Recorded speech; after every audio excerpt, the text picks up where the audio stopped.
Check out my new project. This is an estate sale find. It was a leftover, didn't sell during the course of the sale. So I was able to come in and get this for nothing. It was free to me. It's made by Ballman Cummings, American made, super high quality, great dresser. But look at those bat wings, and they're everywhere. Those center drawers are actually 2 drawers, but it looks like 8. So just lots of hardware. It took me a little while to get all of that off of there, but once I did, I was able to give this a good cleaning. I even got out my scrubber so I could get all of these details on the sides there. Maybe a little hard to see here, but those are all fluted. And so just lots of little crevices and things. And the scrubber does a great job of getting in there and just getting all of that dust and grime out. I shook up my stripper, and as soon as I went to pour it, I was like, oh, something is very wrong with this brand new can of stripper. Since I have made this video, I have discovered that yes, indeed, there is a problem with it. So I'm working with the company to get that replaced, but it's not terribly effective. So it's super diluted. It's supposed to be a completely different consistency like this. I had some left over from the last can, just a little bit, not enough for this project, but I decided to dump it on here. And you can see it was like a really thick gel. That's how it normally is. This is a thick varnish that's on here, so it just couldn't cut through it. I got out my carbide scraper. If you use the carbide scraper right after you use the stripper, a lot of times that finish is kind of gummy, and it actually does come off quite a bit easier. So just jump in there. Don't wait for it to dry up too much. Everything is dry, so it's time to sand. I'm using 120 grit sanding net and just getting going with my orbital, and then my camera kept dying. So I tried it again with this one, and then my camera kept dying. So let's check out the footage of the detail scraper and the contour sanding blocks. These are amazing. If you don't have some, you need some. They just save your hands because I have so much hand sanding to do on this piece. Without them, it would be crazy. But look at the difference between the stain and then now where that's all cleaned up. With the detail scraper and the sanding blocks, it's teamwork. And it gets right in there and gets all that finish out. It's time to lay this dresser down because I've got some work to do on the base. It's got lots of little scallops and things. And if you know me, that's like the first thing I look at and go, I have to get that off of there. So I laid some tape down as kind of my edge. It's not really an edge, but it's my guide. And that's where I laid my saw to get a nice clean cut across there. I know some people really like all those scallops, but I feel like it's part of what dates the piece. So as much as I could do with my sanders, I stripped off as much stain as I could. And then, of course, back in with my little blocks to do all the hand sanding. I did cut the scallops off the sides as well. And then I found this, and I'm like, what is in there? Oh my goodness. It's aluminum foil. Why would that be in there? The boys came out in the garage to help me for a little bit. I got tired of that real fast. As soon as I started cleaning up, they're like, yeah, we're out of here. But I had more sanding to do, lots of little grooves, and those blocks really do make a difference. Okay, time for some scuff sanding. I've got my sponge on here now to do all the curves, and then I went with my traditional 120 sandpaper to do all the flat areas.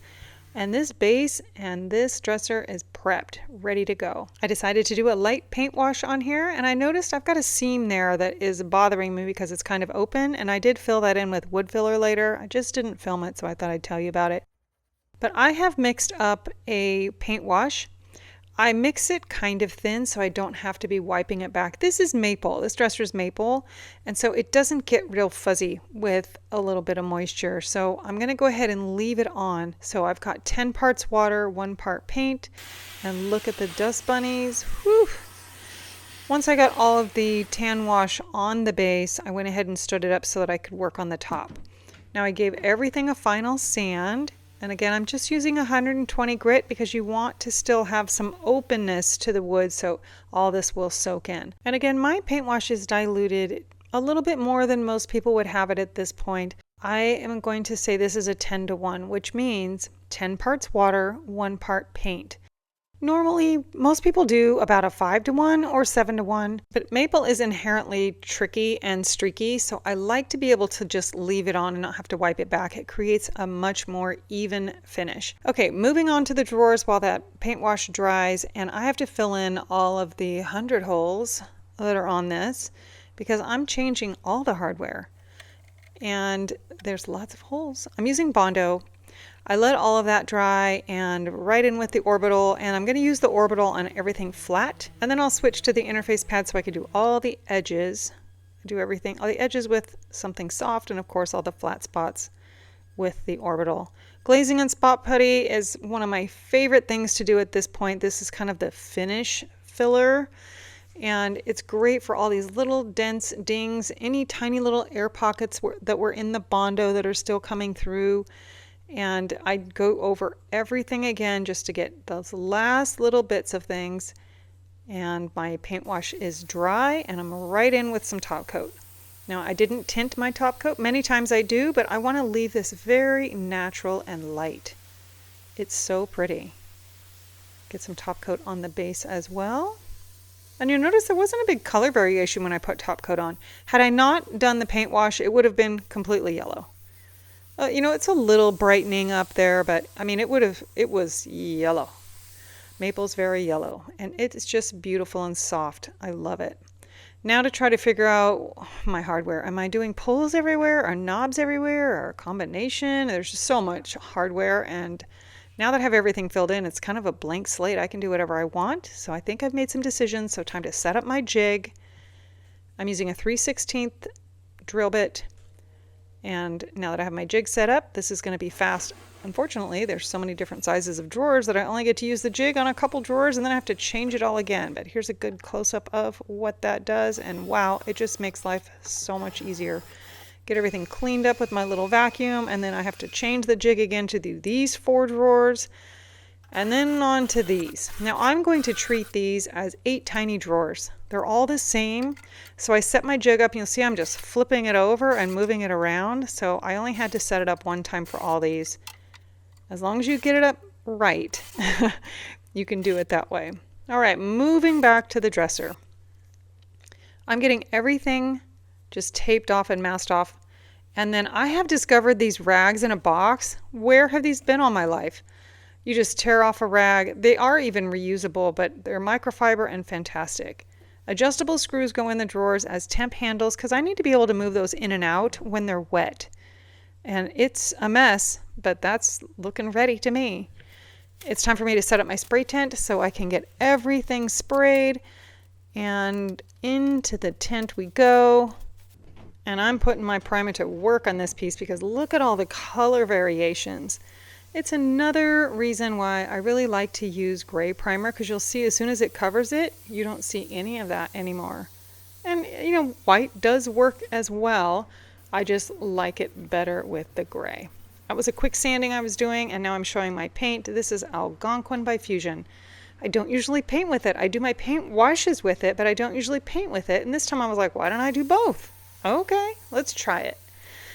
So here I am putting it on. It's going to dry down a little bit different color than that. You can see already it kind of has some gray undertones to it, but I've never used it as a paint. How did all these years go by and I haven't painted with that paint? I don't know, because it's so pretty. I need to take the drawers out in between coats because these drawers fit those areas very well except this little tiny lip. So I just need to touch that up by hand in between coats. I'll let everything dry and then put the drawers back in for another coat of paint. And again, that does completely dry as well. And then I'm mixing some top coat into my container, and just the residue from what was in the container tinted the top coat so that it matches perfectly. Once everything dried, I took the tint down. This has been a very long day. Get everything cleaned up and ready to go for tomorrow. Hardware. Now, I did drill all my holes, and so I've got a lot of hardware to install, but since I use the jig, it just makes my life so much easier because I know that all those pulls that can be kind of finicky when you have to measure and drill your own holes, I know that they're absolutely going to fit. So the knobs go on, and then I did the pulls, and let's go back and take a quick look at where we started. Again, just a dated colonial style maple dresser, and here we are now. Something more modern and neutral, and I just wanted to keep this a really natural, just beautiful, light and bright feeling. This could go in a room with just about any other color because these neutrals are chameleon colors. But now this dated dresser is just more elevated and modern. I hope you like it as much as I do. Thanks for watching.